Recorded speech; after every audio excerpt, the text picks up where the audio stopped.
Stefy Zamora, artis yang kini tengah diisukan dekat dengan Nico Al-Hakim atau Okin, mantan suami Rachel V-nya. Isu tersebut diketahui setelah Stefy Zamora mengunggah potret Okin melalui Insta-story-nya.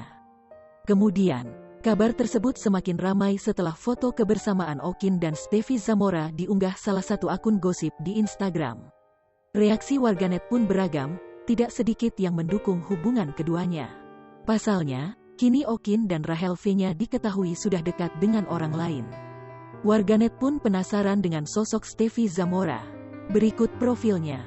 Profil nama Stefy Zamora sudah tidak asing lagi di telinga masyarakat. Stefy Zamora diketahui kerap mewarnai layar kaca dengan kemampuan aktingnya.